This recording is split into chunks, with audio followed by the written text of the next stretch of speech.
प्रदेश के सीएम मनोहर लाल ने ठोस और तरल कचरा प्रबंधन पर आयोजित एक सेमिनार में शिरकत की। सेमिनार को किससे संबंधित करते हुए आपको बता दें कि सेमिनार को संबोधित करते हुए सीएम मनोहर लाल ने कहा कि प्रदेश सरकार पर्यावरण को स्वच्छ करने के लिए लगातार प्रयास कर रही है।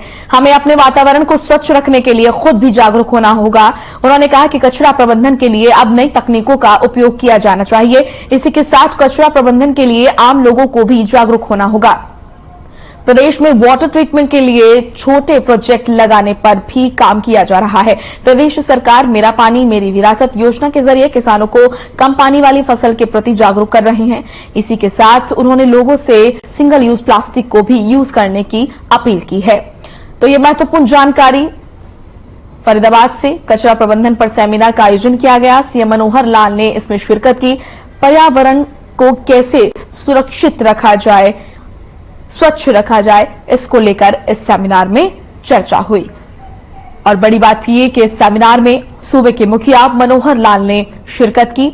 उन्होंने इस सेमिनार को संबोधित करते हुए कई महत्वपूर्ण बातें कही। उनका साफ तौर पर कहना है कि प्रदेश सरकार लगातार प्रयासरत है कि प्रदेश का पर्यावरण वातावरण स्वच्छ रहे और इसको लेकर हम नई नई योजनाएं चला रहे हैं। वहीं साथ ही साथ उन्होंने कहा कि इसको लेकर आम जनता का जागरूक होना भी बेहद जरूरी है।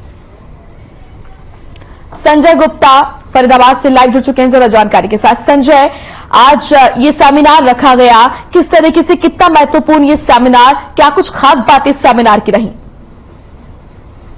देखिए मोनिका, जिस तरीके से जो एनसीआर की आबो हवा है पूरी तरह प्रदूषित हो चुकी है। AQI लेवल जो है वो लगभग बताएं तो 550 से ऊपर पहुंच चुका है जी। और जिस तरीके से एनसीआर वासी खासकर फरीदाबाद वासी बिल्कुल गैस चैम्बर में रहने के लिए मजबूर है, उसको देखते हुए ये जो सेमिनार है फरीदाबाद वासियों के लिए बहुत ही महत्वपूर्ण होने जा रहा है।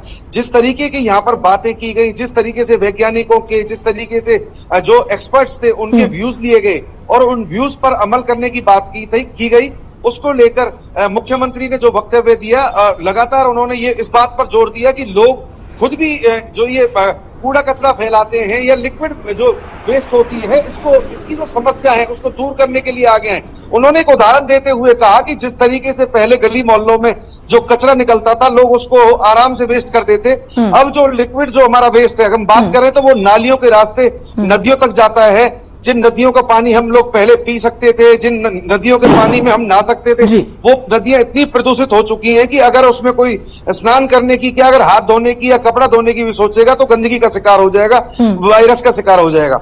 तो कहीं ना कहीं जो ये फरीदाबाद में एक बार इको थोड़ी ज्यादा है, इसको ठीक कराइए प्लीज। तो कहीं ना कहीं आपका वॉल्यूम ठीक कराते हैं, वॉल्यूम ठीक कराइए। ठीक है, बोलिए। बिल्कुल, जो एनसीआर वासियों के लिए अभी थोड़ा ठीक है, एनसीआर वासियों के लिए खासकर फरीदाबाद वासियों के लिए सेमिनार बड़ा ही महत्वपूर्ण है। इसको लेकर जब बाद में मीडिया से बात करते हुए जो एनजीटी के जो चेयरमैन थे उनका साफ तौर पे कहना था कि इसमें जो हमारी भागीदारी है, आम आदमी की जो भागीदारी है उसको बढ़ाना होगा। कोई भी आदमी, हमने जब उनसे सवाल पूछा कि कोरोना काल में उद्योग धंधे बर्बाद हो गए थे, उनकी भागीदारी जो अब प्रदूषण में है उनकी 2% के आसपास बताई जा रही है, क्या उनको राहत दी जा सकती है? तो उनका बिल्कुल साफ तौर पे कहना था कि जब गंदगी आप फैलाओगे, प्रदूषण आप फैलाओगे तो दूसरे लोग सजा क्यों भुगते, उनके फेफड़ों को क्यों गंदा किया जा रहा है? तो कहीं ना कहीं किसी भी जो भी यूनिट की बात करें या फिर हम जो भी लिक्विड वेस्ट है या फिर ठोस कचरा जो है उसको लेकर जो प्रबंधन की बात की जा रही है, अगर कोई कचरा फैलाने की कोशिश करेगा, प्रदूषण फैलाने की कोशिश करेगा तो उसको किसी भी कीमत पर राहत नहीं दी जाएगी। जी मोनिका। संजय, आपको वॉल्यूम ठीक मिल पा रही है क्या? जी बिल्कुल। जी संजय, आपने AQI का यहाँ पर सवाल खड़ा किया। AQI लेवल बहुत ही ज्यादा गंभीर है, 500 के पार जाना। इसका मतलब ये है कि हर एक व्यक्ति जब सांस ले रहा है तो अपने अंदर उस जहर को डाल रहा है सांस के जरिए। इसका मतलब यह है कि सेहत पर कितना गंभीर प्रभाव पड़ रहा है। और जिस तरीके से सेमिनार की आप बात कर रहे हैं, देखिए बहुत जरूरी है और ये देखा भी गया है वास्तविक रूप में। अगर हम देखते हैं धरातल पर चीजें अगर हम देखें तो नियमों का कड़ा होना ये बहुत जरूरी है, तभी लोग जो है उन चीजों को फॉलो करते हैं। तो यहाँ पर प्रशासन, शासन को कानून यहाँ पर सख्त माने पड़ेंगे ताकि पर्यावरण जो है वो स्वच्छ रहे। देखिए, क्योंकि अगर हम बात करें पर्यावरण को लेकर तो खास तौर पर हरियाणा और पंजाब से लेकर ये घटनाएं सामने आती है जहां पर पराली जलाई जाती है। अभी इस सेमिनार की अगर हम बात करें तो क्या आपको लगता है इस तरह के सेमिनार क्या वाकई एक बड़ी भूमिका निभा सकते हैं पर्यावरण को स्वच्छ रखने के लिए, या फिर जरूरत है जमीन पर उतरने की, लोगों को जागरूक करने की, समझाने की? देखिए, लोग पहले से ही जागरूक है, लेकिन कानून कड़े हो ये बहुत जरूरी है।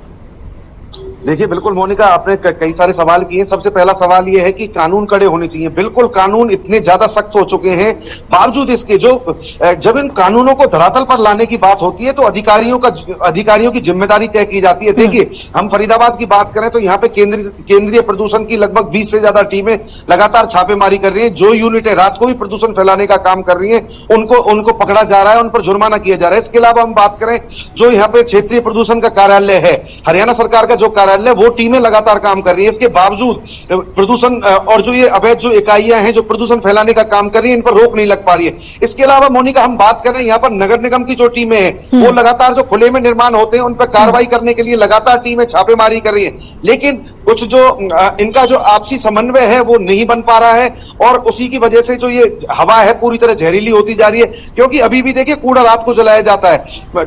जो नगर निगम की टीमें हैं वो लगातार लापरवाही बरत रही है। हालांकि जो केंद्रीय प्रदूषण विभाग है या क्षेत्रीय प्रदूषण हरियाणा का जो विभाग है वो लगातार छापेमारी करता है, लेकिन कहीं ना कहीं इसमें जिम्मेदारी पुलिस की भी तय की गई।